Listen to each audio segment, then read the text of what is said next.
William Hill sponsors Whyte vs Parker on Sky Sports Box Office.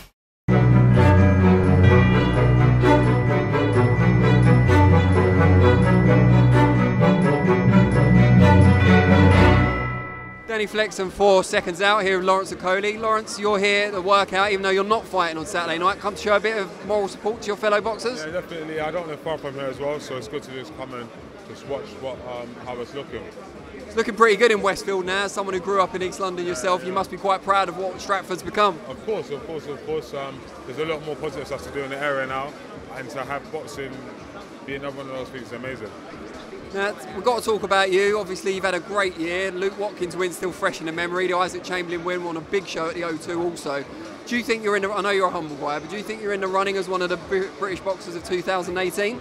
I don't think so, because I haven't won a world title, but maybe one of the best younger ones. I don't know what the category is. I don't know. We'll create a new one. Young Boxer of the Year by Seconds Out. Well, it depends what I do for the rest of the year. I'm looking to hopefully win the British, and if the British is my next fight, I'll win that one comfortably, then we'll go for European. But everything's a step. You and Matty Askin have obviously gone back and forth on Twitter. It's been very entertaining for us watching. Do you enjoy that side of things? A little bit, and then there's a point where it gets a bit too much for me and I have to take a step back from it, because at the end of the day we're going to get in the ring and have a fight.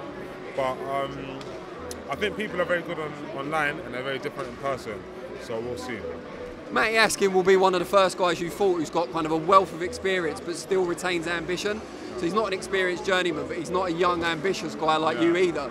What kind of challenges does that present that maybe you haven't had as a professional? The challenges that will present is when I hit him with the first few power punches, he'll still be able to keep gritting it out. I feel like he should be able to take a shot well initially. So it presents his own challenges, and also he's got his own stuff that I need to look out for as well. So it's just interesting. Do you find, because he's been around the world sparring really high-level competition, something that Askin, and Chamberlain made a lot of that in the past as well. But do you think your experience fighting at a high level as an amateur is more than a match for that sparring experience? And also I just feel like the type of person I am as well is going to play a factor in this fight when me and Askin's fight. My physical, like as in for example, you can spar 100 people, it's very difficult to find someone that matches my physical attributes. So I only weigh the cruiserweight limit on the day of the fight. However, I'm very physically strong for that weight class, even though it's got a tall, slender body. I punch hard, I punch at weird times, weird angles. So I feel like that stuff's going to play a part. You're absolutely huge for cruiserweight, and you're not a fat cruiserweight. You're huge and you're in proportion. How do you make the weight? What are the kind of secrets for people out there that struggle to make weight? Just discipline. That's it? That's it, literally. No special food or supplement or anything? Literally, sorry guys. now I have a nutritionist, so that helps. But outside of that, it's just, this is what you're allowed to eat. This is how much you should eat of this and that, and just following it.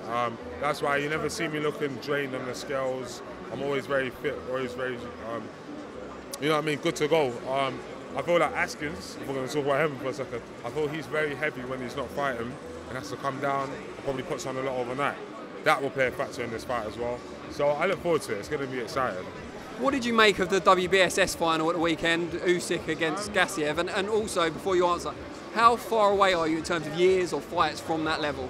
I feel like, first and foremost, the fight was great. I feel like Usyk was a class above, and he stopped Gassiev from working. So I don't think Gassiev had an off night. I feel like the stuff Usyk was doing was very clever and kept Gassiev in the show.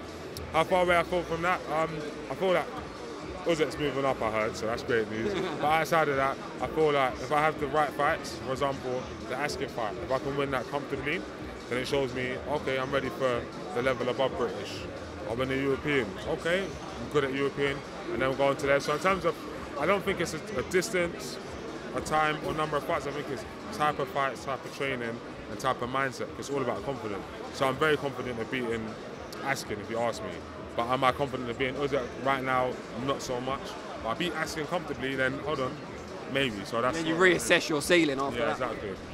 What I wanted to ask you as well, you're obviously a big guy. People will be talking about potentially in the distant future a move up to heavyweight. Yeah.